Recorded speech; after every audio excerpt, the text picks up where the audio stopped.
Welcome back, everyone, to AIA Vision Week. We're into the home stretch here on the second day of an all-week conference that features more than 30 expert speakers, 4 great keynotes, and a product showcase with over 100 participating companies. We thank you again for joining us for this really tremendous week of content. We were obviously all very disappointed when we couldn't come together in Boston next month for the Vision Show. But we hope to capture much of the knowledge, much of the spirit, and bring it to the Vision community this week. We hope you're enjoying it. We know we've had a couple of technical glitches today, and we really appreciate you guys hanging in there with us as we work through them. I'm your Vision Week host, Robert Hushka. I'm the Director of Education Strategies here at the Association for Advancing Automation. As I've mentioned before, this conference is a little bit different than many we put on. I'm broadcasting from my Bloomfield Hills house. Many of our speakers are working out of either their home offices or out of, or even from their couch. So we appreciate you guys bearing with us as we work through some of the bugs of this conference. AIA is, of course, part of the Association for Advancing Automation, A3. Together with the Robotic Industries Association, Motion Control and Motors Association, and A3 Mexico, we represent almost 1,300 companies in the automation industry. Membership in our organizations has never been more valuable. Reach out to Julia Stevenson for information how you can become a member of one of these amazing groups. I want to do a quick shout out to our sponsors. We're able to provide this content to you this week free of charge. It's because of their amazing support from Advanced Illumination, Allied Vision, Eurysys, IDS, Matrox Imaging, Phase One Technologies, and Teledyne Imaging. We really appreciate all of their support. As I mentioned, don't forget to visit our products showcase. Over 100 companies. The URL is down there at the bottom of the screen. Make sure to check it out when you get some time, either after these sessions today or tomorrow. Today's session now is our good friend Steve Kinney from Smart Vision Lights. He'll be followed later today by Greg Hollows from Edmund Optics. And then we have a really important keynote tomorrow, the State of the Vision Industry Executive Roundtable. This includes executives from 4 companies, Bosler, Edmund Optics, ATS Automation, and Steve Kinney's boss at Smart Vision Lights. We'll all be there tomorrow to talk about where the vision industry is during this really strange period in time.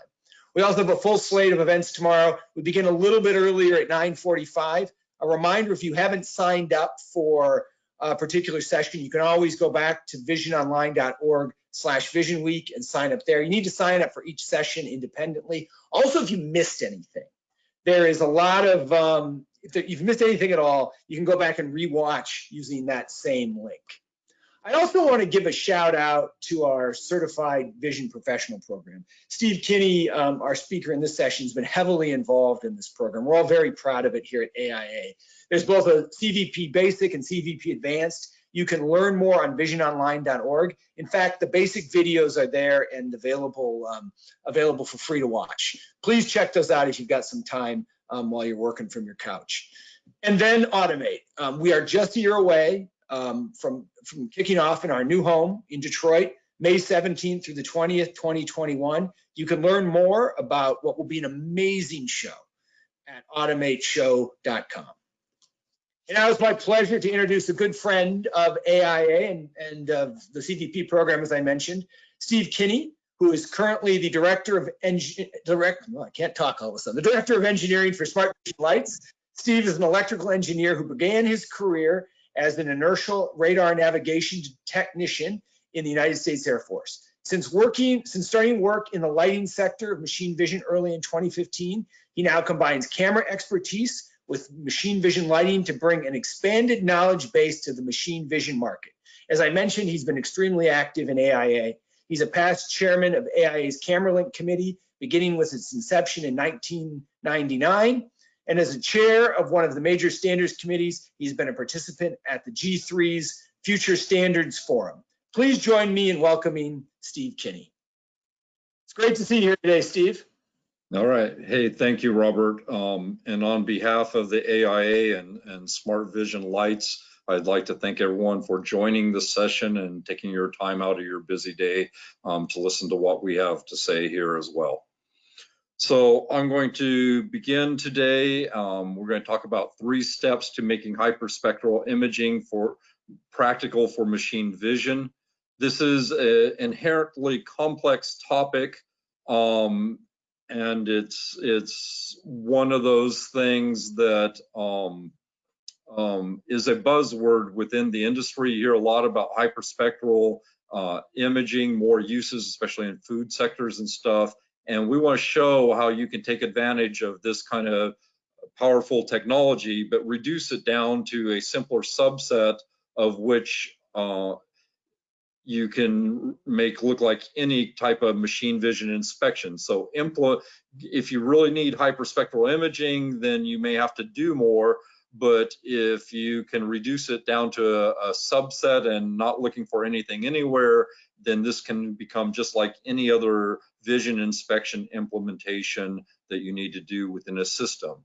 So in the next 25 minutes, we're going to discuss a practical method for translating the benefits of hyperspectral to machine vision applications by using focused data analysis, getting better contrast out of our images and selecting specific images of interest that we want to see, and reducing the complexity and cost of systems that are built out of this. So we will talk about using this, getting from hyperspectral cameras, but to more familiar vision tools and standard machine vision cameras and multispectral lighting, narrowband filters, and conventional cameras here.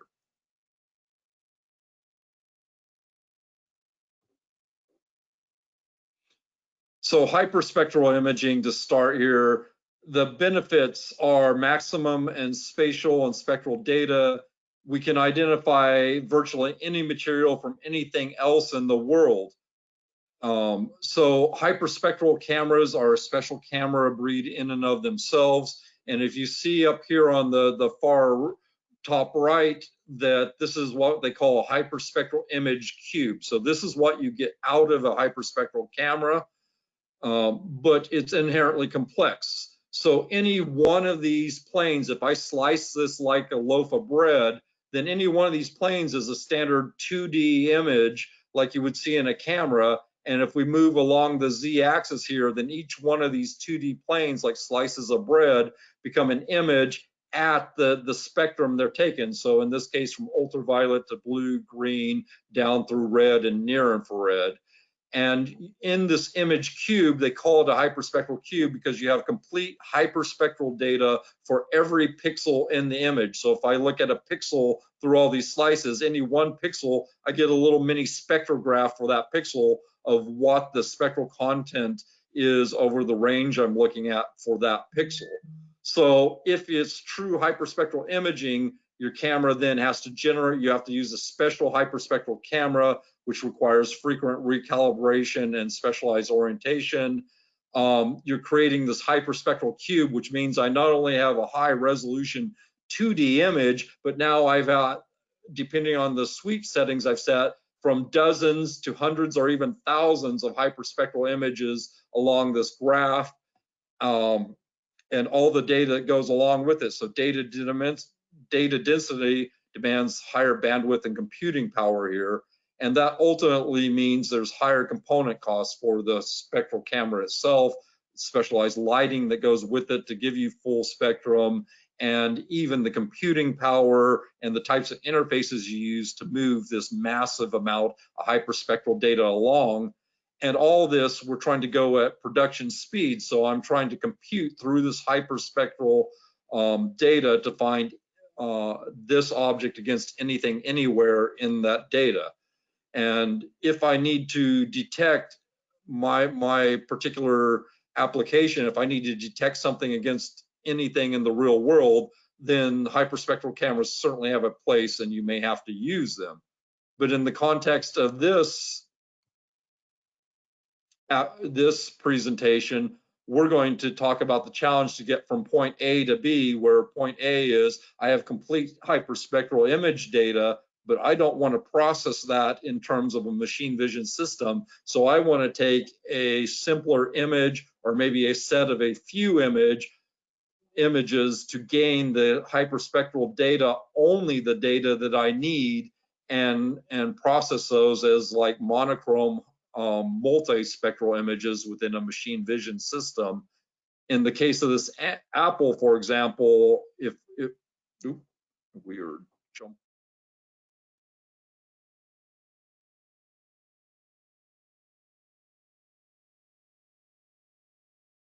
So in the case of this apple here, then we want to select the slice that this bruise shows up at 1050 nanometers, because it's commonly known that bruises darken and absorb near-infrared light. So we're going to select only that image slice, and if we're only detecting bruises in an apple, then only that slice may be necessary. If we look only in the near-infrared band, which that slice represents, then that may be enough to do our standard machine vision spectrum, and I don't need the full hyperspectral data. So in this, you're going to need to collect hyperspectral data, but figure out for your particular inspection which areas of interest are and reduce it to a few multispectral bands. So multispectral imaging then selectively reduces hyperspectral data complexity. We can increase the contrast by selecting only the band that shows the contrast as we need. In this particular example, this is a rock in the middle of coffee beans, which you can't see in visible color. And you can see we've selected a couple of bands out of the hyperspectral cube here, but clearly 1200 has the most image contrast and can increase the contrast of that rock over the visible image or even other hyperspectral data within the cube.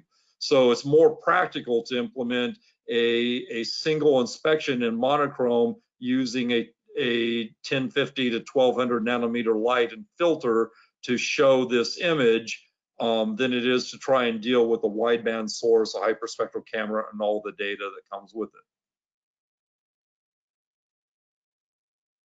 So how do we do this? We're going to reduce this down to 3 steps, and those steps involve capturing the hyperspectral data of the sample in the background. So we're going to look at the hyperspectral camera and the resulting plots here, and you can start with either a hyperspectral camera itself and get the full 3D data cube, or if it's simple, you're detecting materials against each other and you have wide swatches of material, maybe this is just a 2D spectral photometer plot. But as I'll show in subsequent slides of this example, we're going to get the complete data here. In this case, we're sweeping from 400 nanometers, which is the edge of the visible purple spectrum, down into the SWIR spectrum here and down to about 1800 nanometers. So we're going to look at this data. We're going to identify areas of unique contrast, which may be peaks, maybe valleys, or maybe area where the item of interest has some contrast that the others don't. So we're going to define contrast. This in particular is a reflectance plot showing us how much light is coming back to us. So if we look at 800 nanometers, we're going to define contrast as separation between these lines. So the more separation there is, the more grayscale counts of contrast we would have between these lines. So we're looking for areas of unique peaks or valleys, or isolating areas where we have large contrast steps like this area here, to focus in and get a few images just in those areas of interest to show what we want to show.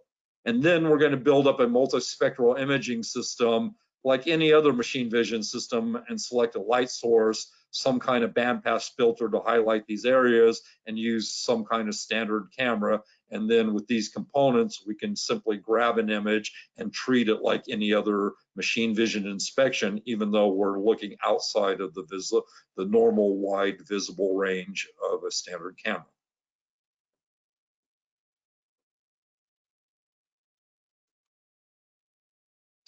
So number one, we're going to start with the hyperspectral data. As I just explained, this might be a 2D spectral plot of each sample.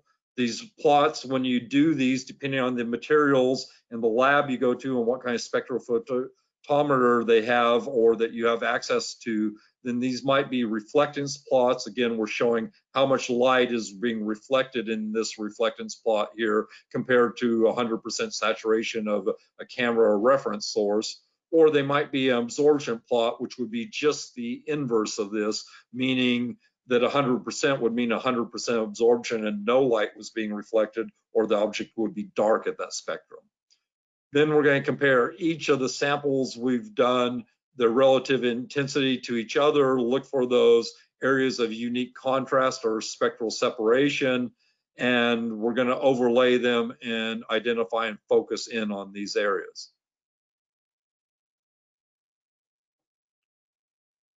So, number one, we're going to identify the spectral peaks themselves. And you may be asking, well, how many peaks are enough? And I'm going to go back to the apple example here. So if we're looking for bruises in an apple inside a highlighted area, we might be sampling with either the hyperspectral camera or doing our homework with just a spectral photometer, but we've determined that the bruise shows up well at 1050 nanometers in an apple, whereas invisible, you can't see it at all. So if the inspection you're doing is something as simple as this, where there's either absorption or not, or either a material is present or not, and we can detect that material in a narrow band, then it may be as simple as there's one peak, and if I have no, like in the color image, it doesn't show the bruise, there's no peak present in that area, but if I use a monochrome image and then I filter down around this area, I can detect there's a peak or not. Or if I were looking at the actual hyperspectral plot, these are histograms here showing grayscales. If we were actually looking at the hyperspectral plot, it may be enough to see there's a peak in the hyperspectral plot or not.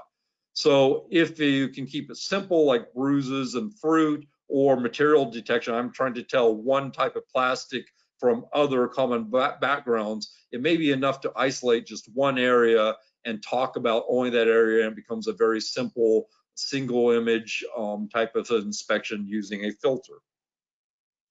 However, as in this example I keep going back to, where we're talking about foliage, green grass from dried yellow grass, and distinguishing that from walnut and fir trees, then one peak may in fact not be enough, and you have to overlap the imaging data and look for areas of unique contrast. So if you look in this chart, there's no single area where I can tell all four components. Like I keep going back to this area around 800 nanometers, and we're going to talk about it in a minute, but you'll notice in this area, you still can't tell the red walnut tree line from the green grass line here. So no one area can tell all four apart, but if I look in two or more areas, I in fact can tell more all four areas apart.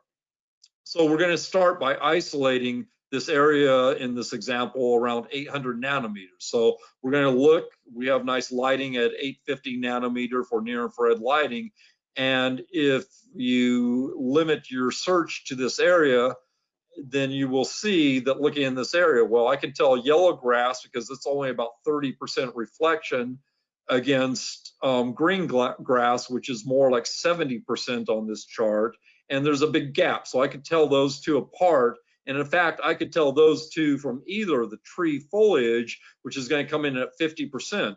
So if I look in the wide image, you're going to have the sum of all the spectral content, and you're not going to be able to see anything.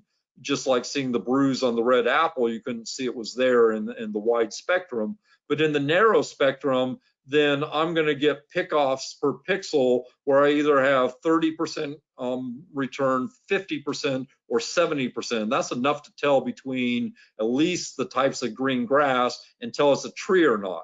But I will not be able to tell between the red line, which is the walnut tree, and the green line, which is actually the fir tree. So I can tell the tree from the grass if that's all I need to do, but I couldn't tell between the two types of trees. So if we want to tell more, then we're going to look in a second area. And the next best area in this example is to look out about 1200 nanometers, because out in here, we still have quite a bit of separation. It's more narrow. It's going to be more difficult because there's only like 10% of separation, 8 to 10% between the yellow line and the red line, which is the walnut tree, and the green line, which is the fir tree. So by doing a two-step example, we can look at 800 and we can tell and rule out the grasses. If it's grass, we can tell it from the 800 nanometer image only.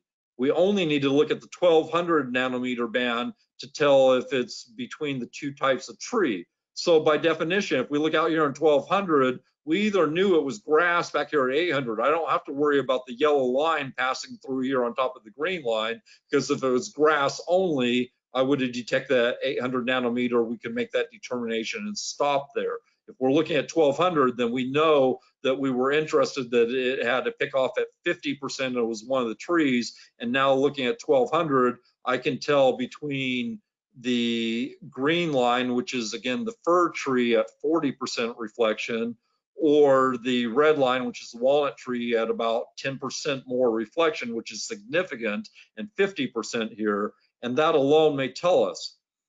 But there's not as much contrast separation as we like. So if we zoom in on this area, and you can tell each one of these separations are only about 8 or 10%. If I'm making a rough determination, I have very controlled samples, then even 8 or 10% on a controlled sample and using a grayscale camera with controlled lighting, I may be able to make that determination. The 10% in an 8-bit camera with 255 counts is 25 counts. So there would be 25 counts difference on average between these two types of foliage. Now, each foliage has their own histogram. It's not going to be perfectly along that line, and there's going to be variation in the reflectance of the light and light angles and stuff. So it's not going to be as clean, but if I'm making a simple determination, that may be enough.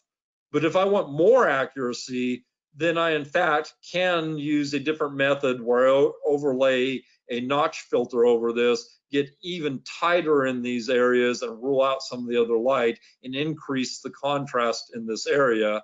And once I have a notch filter, I have the ability to go to what is called differential imaging, where I actually may take an image of one against a reference image and then the other against the reference image and compare the ratio and do a ratiometric comparison between there to get more accuracy than just the 8% grayscale. So using a monochrome camera, we can differentiate, we can tell by the 25 count difference in the camera this area. But if the histograms are too overlapping, I can't make it clean, then I can take two images and use the ratio of these two areas to get a further distinction, because 10% out of the 40% coming back to me is actually a bigger 25% difference in the ratio, and it will stand out even more.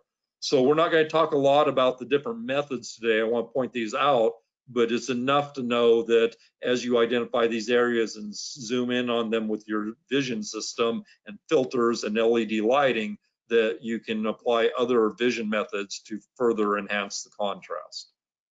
So this is a slide here. The green line that I've added is then a narrowband notch filter. And there's different filter technologies out there, but optical filter technology can isolate these areas from the rest of the spectrum.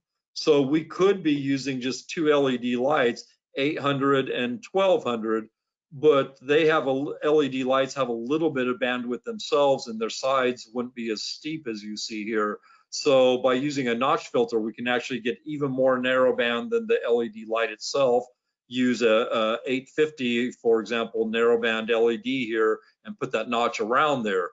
And there are different technologies. It's important to talk to your filter technology vendor, but companies like Chroma Vision, whose filter I borrowed data from here, can create multiple bandpass, 2 bandpass as I'm showing here, or even 3, 4 or more that can do this at a higher optical density. And you can specify how much transmission rate you want and optical density you need, and you can specify the center wavelength. So they can create you narrowband notch filters with multiple notches to do anything. So the key is to start with your multispectral data, get down to your areas of interest, and then go to your lighting vendors like Smart Vision Lights and say, I need LED lighting in these types of areas. And if you need more contrast, you can then go to filter companies like ChromaVision or others and get filter technology to match the lighting you're using, get really tight in these areas. And then we can reduce this to a simple single image inspection, or at least 2 or 3 images if I need to do differential imaging on top of this, but not have to deal with the whole hyperspectral image cube and the full content of the data that we started with on that first slide. So when we talk about building the system, we can talk about the various types of lighting, and we're going to break this into 2 categories: wideband or narrowband and LED lighting. So wideband LED might be a filament bulb, daylight bulbs like you're used to using, anything you'd use for your room lighting. There's LED white lighting as well, falls in this. Tungsten lighting for bulbs is common in multispectral, halogen as well. Or if you're outdoors, you can still apply these same principles, but you may be using daylight, which is broadband. By definition, daylight has content all the way from SWIR into the deep UV. Or if you're more controlled, like machine vision, like we're talking doing inline inspections on conveyors, you may want to be using narrowband LED lighting, where I can come with very specific bands, as I've been talking about in these examples, and provide lighting that's specific to the task at hand. The LED lighting could be wideband if I choose a white light as well and produce a broad spectrum, but it doesn't necessarily have to be. LED lighting can be narrowband by choosing monochrome LEDs.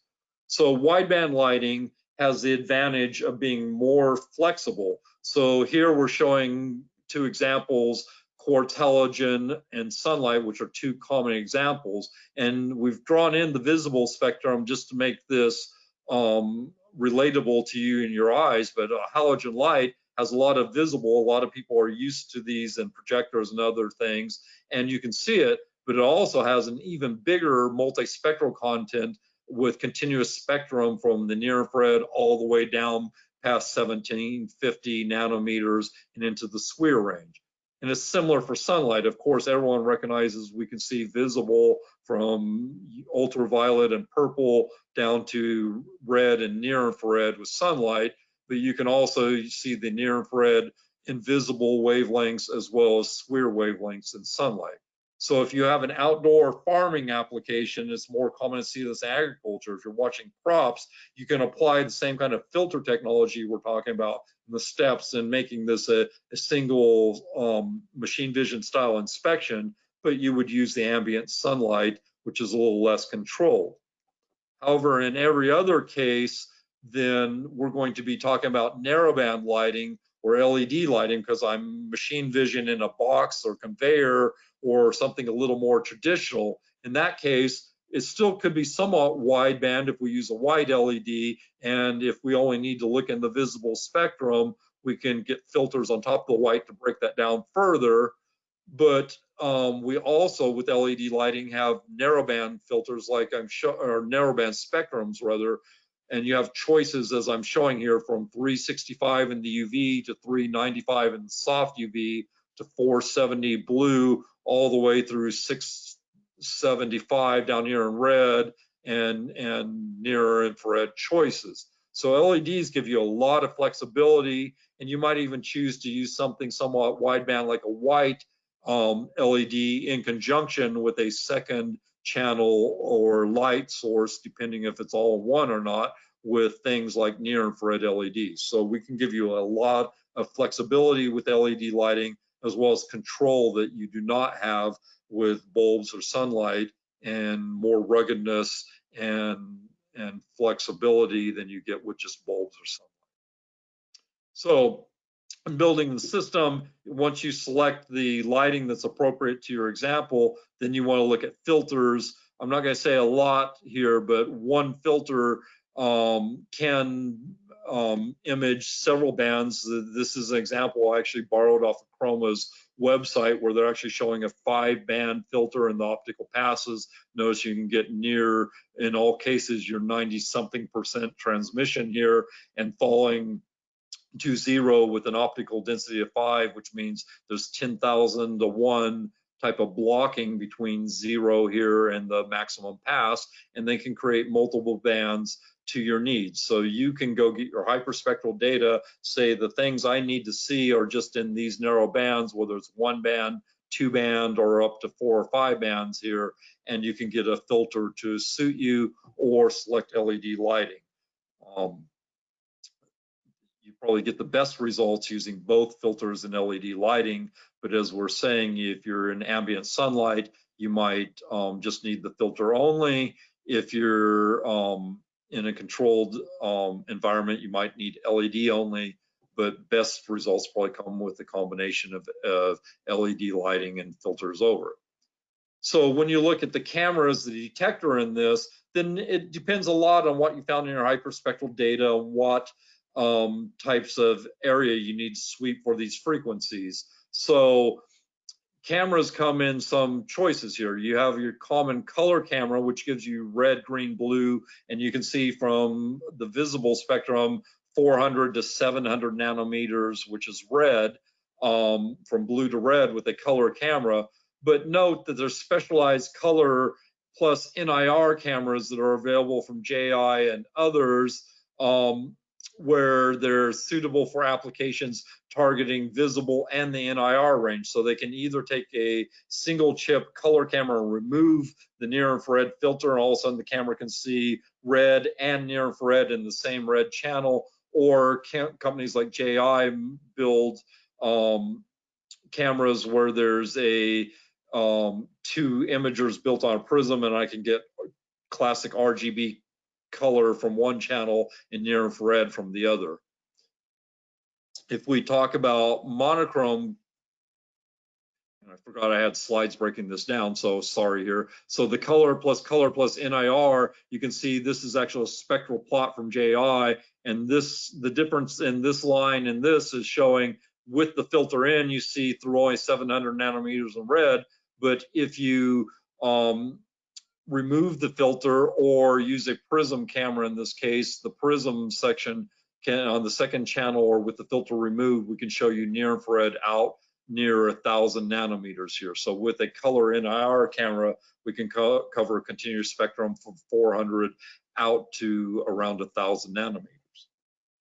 If you do not need the color camera, then you can do the same kind of thing with a monochrome camera, and this is showing a different Sweep 8000 series monochrome camera, but this is real data off the JI website on that camera, and you can see we have response from 400 nanometers to 1,000 in a continuous monochrome type of sensor.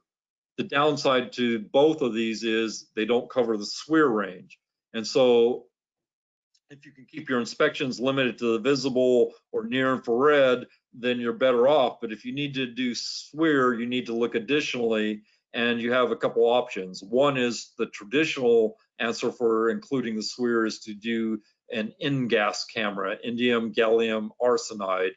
And these are classic. They have the best response and they cover the SWIR range only. So if you choose that you need SWIR and this kind of filtering, you're going to choose an InGas camera, but it probably means that if you need visible spectrum also, you're going to have 2 cameras, a visible camera, one of the ones I've mentioned already, plus this InGas camera, but you'll get the best response and best results in both. It's just going to mean you're going to take more images from more cameras.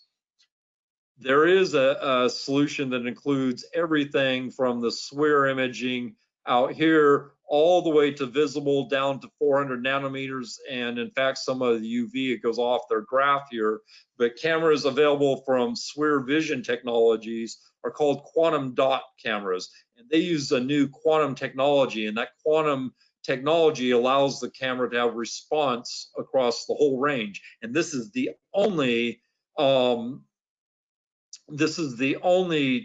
technology that will give me the full response across the entire range. The downside is it has a more limited QE, especially in the SWIR range compared to the InGas camera, so you're going to trade some sensitivity off and need more light for this. So in conclusion, then, Hyperspectral imaging systems are suitable for detecting anything from everything else, anything, anywhere. And if you need to do that, like your TSA, and I need to detect explosives from anything I may carry through a security point, then you need hyperspectral imaging. This is maximum performance, but that also equals maximum data and maximum system cost. Multispectral then can be best for detecting anything among a limited subset. As I've shown here, I want to tell tree foliage from grass. I want to tell one type of plastic from other types of plastic. And by limiting the sets of variables, we can have reduced variables, which means we can reduce the data to a few slices here and lower the system cost by putting it together in the way I've described. And to that end, multispectral imaging systems that you create by doing this are then enabled by fast CMOS cameras. If I do need multiple images, they can be gathered and compressed together for that data faster than ever. You can have LED lighting with a wide amount of control and choice in your frequency, and optical filters to suit you and reduce this from hyperspectral to multispectral. This will make a simpler, lower cost system design versus a hyperspectral full-blown system. And this eases implementation to something that's comparable to standard machine vision inspections. I hope that's been helpful for you today. That's going to wrap up this session here. I think we do have a few minutes left. I'm going to turn it back to Clara or to Robert to moderate here and ask if we have any questions. You know, we do have some questions. I'm afraid, Steve, we're up against it here from a time standpoint. So we'll send those to you, and hopefully you can get back to those folks. We really appreciate it. Steve, as always, it's been a pleasure. We appreciate all your support of AIA and the CVP program, and looking forward to getting together with you soon in another time when we can get together in one spot again.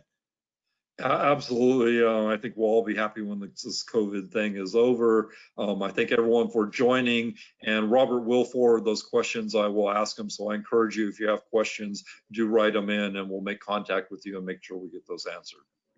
Steve, thank you very much. We'll see you all soon. We'll be back in just a couple minutes with our other good friend, Greg Hollows, with Edmund Optics. Hope to see many of you there. Thank you.